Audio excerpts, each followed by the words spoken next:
coming days, we'll have the first public hearings on the impeachment inquiry into President Trump.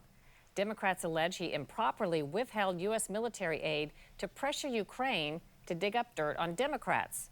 Trump says he legitimately pressed for an investigation into corruption involving Ukraine and Democrats. James Rosen joins us with an interview with a key player in all of this, Energy Secretary Rick Perry.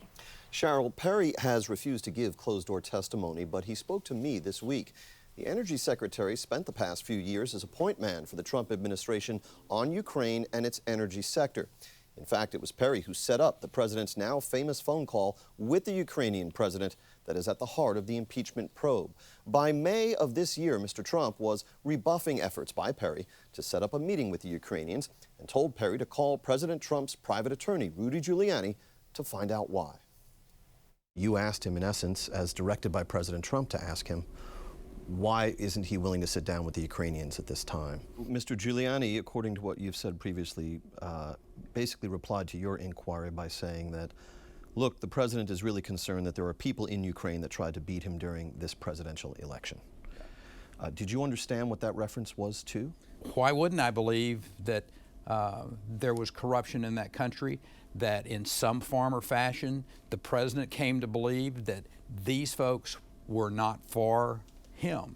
And so I think human nature is to say, look, until I get comfortable that these are people who are not corrupt, that are not going to try to do harm to me, either politically or otherwise, I'm going to be kind of holding them at arm's length.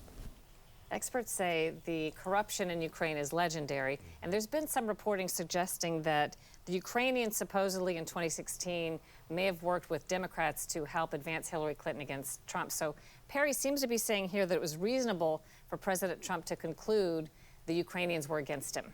That's right, and Perry doesn't believe that the president in this case did anything untoward, as he put it to me.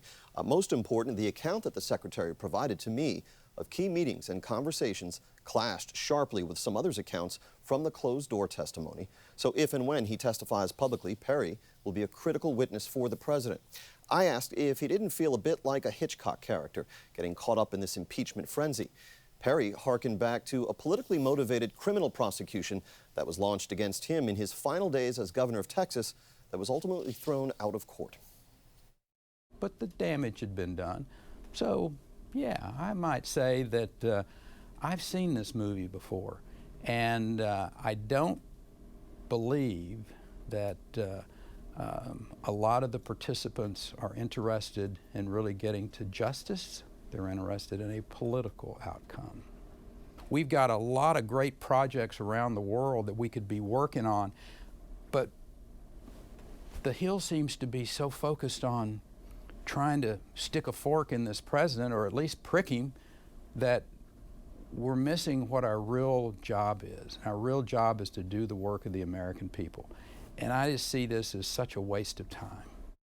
Well, House Democrats definitely don't see this as a waste of time. In fact, they're arguing that democracy is at stake in all of this. That's right, Sharyl. And the Intelligence Committee hearings that are going to start soon will then give way to an effort by the House Judiciary Committee to draft actual articles of impeachment on which the full House will then vote, likely before Christmas. Thanks for telling us more about this interview, and I know you'll keep us posted. Thank you. Thanks, James.